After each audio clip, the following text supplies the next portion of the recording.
नमस्कार श्रोतागणों, हिंदू धर्म के 16 वृत्तांत अथवा कहानियों के भाग 6 में आपका हृदय से स्वागत है। आज हम इक्ष्वाकु वंश के बारे में चर्चा करेंगे। इक्ष्वाकु अयोध्या के राजा थे। पुराणों में कहा गया है कि प्रथम सूर्यवंशी राजा इक्ष्वाकु वैवस्वत मनु के पुत्र थे। इन्होंने ही अयोध्या में कौशल राज्य की स्थापना की थी। इनके 100 पुत्र थे। इनमें से 50 ने उत्तरापद पथ में और 50 ने दक्षिणापथ में राज्य किया। कहते हैं कि इक्ष्वाकु का जन्म मनु की छींक से हुआ था, इसीलिए इनका नाम इक्ष्वाकु पड़ा। इनके वंश में आगे चलकर रघु, दिलीप, अज, दशरथ और राम जैसे प्रतापी राजा हुए। इस वंश में राजा पृथु, माधांता, दिलीप, सगर, भगीरथ, रघु, अम्बरीश, नाभाग, त्रिशंकु, नहुष और सत्यवादी राजा हरिश्चंद्र जैसे प्रतापी व्यक्तियों ने जन्म लिया। तो श्रोतागणों, अब मैं आपके सामने एक बहुप्रचलित कथा के बारे में वर्णन करूंगा। तो कथा इस प्रकार है। कौशिक वंशी पिप्पलाद का पुत्र वेदों का परम विद्वान था। उसके जप से प्रसन्न होकर देवी सावित्री ने उसे अन्य ब्राह्मणों से ऊपर शुद्ध ब्रह्मपद प्राप्त करने का वर दिया। साथ ही कहा कि यम, मृत्यु तथा काल भी उसके धर्मानुकूल वाद विवाद करेंगे। धर्म ने प्रकट होकर उससे कहा कि वह शरीर त्याग कर पुण्य लोक प्राप्त करे। किंतु ब्राह्मण ने जिस शरीर से तप किया था उसका परित्याग कर वह कोई भी लोक ग्रहण करने के लिए तैयार नहीं हुआ। यम, मृत्यु तथा काल ने भी प्रकट होकर ब्राह्मण को बताया कि उसके पुण्यों का फल प्राप्त होने का समय आ गया है। ब्राह्मण उनका आतिथ्य कर रहा था। तभी तीर्थाटन करते हुए राजा इक्ष्वाकु वहां जा पहुंचे। उनका भी समुचित सत्कार कर ब्राह्मण ने सबकी इच्छा जाननी चाहिए। राजा ब्राह्मण को अमूल्य रत्न देना चाहते थे। ब्राह्मण ने धन धान्य रत्नादि लेने से इनकार कर दिया और कहा, मैं दान लेने वाला पवित्र ब्राह्मण नहीं हूँ। मैं तो प्रतिग्रह से निर्वृत्त ब्राह्मण हूँ। आप जो चाहें सेवा कर सकते हैं। राजा इक्ष्वाकु ने उससे 100 वर्ष तक लगातार किए गए तप का फल मांगा। ब्राह्मण ने देना स्वीकार कर लिया।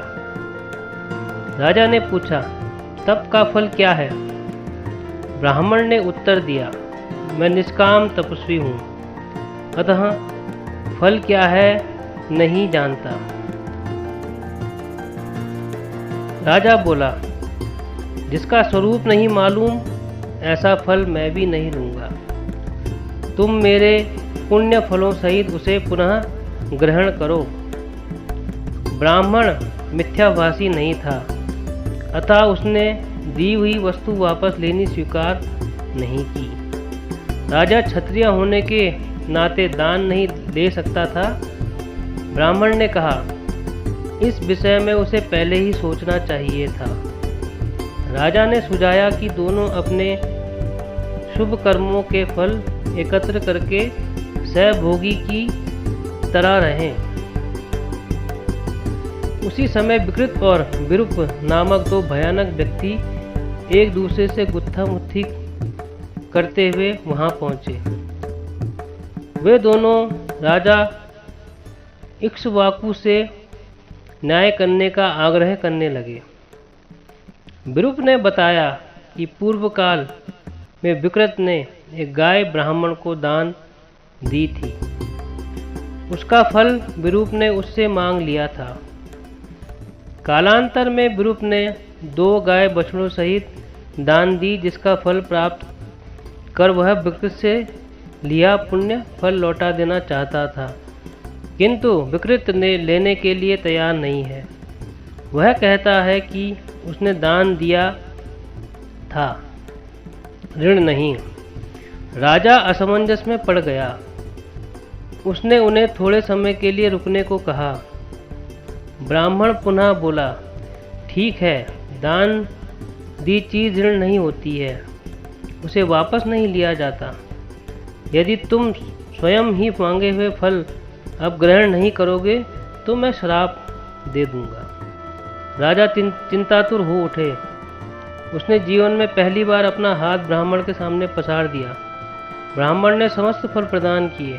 राजा ने कहा, मेरे हाथ पर संकल्प जल पड़ा हुआ है, हम दोनों के पुण्यों का फल दोनों के लिए समान रहे। विरूप और विकृति ने प्रकट होकर कहा, हम दोनों काम और क्रोध हैं। हमने धर्म काल मृत्यु और यम के साथ मिलकर नाटक रचा था। आप दोनों को एक समान लोक प्राप्त होंगे। मन को जीतकर दृष्टि को एकाग्र करके दोनों समाधि में स्थित हो गए। कालांतर में ब्राह्मण के ब्रह्मानंद का भेदन करके एक ज्योतिर्मय विशाल ज्वाला निकली जो स्वर्ग की ओर बढ़ी। ब्रह्मा ने उसका स्वागत किया। तदंतर वह तेज पुंज ब्रह्मा के मुखारविंद में प्रविष्ट हो गया। उसके पीछे पीछे उसी प्रकार राजा ने भी ब्रह्मा के मुखारविंद में प्रवेश किया।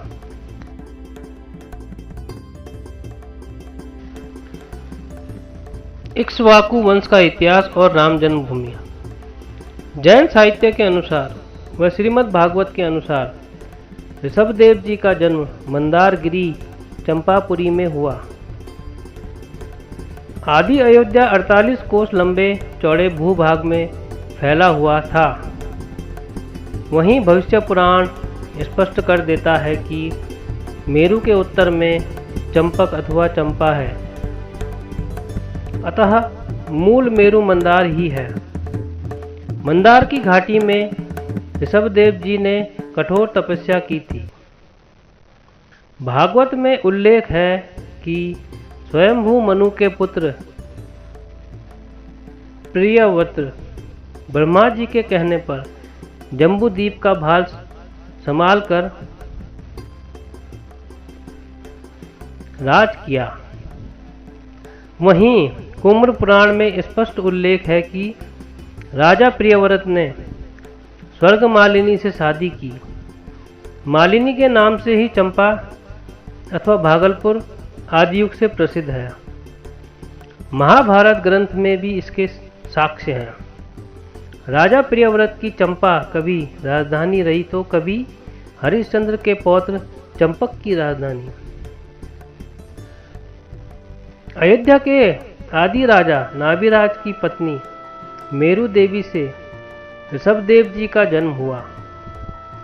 श्रीमद् भागवत भी इसका समर्थन करता है, लेकिन आदि पुराण तो यह स्पष्ट कर देता है कि अयोध्या में ही ऋषभदेव जी का जन्म हुआ।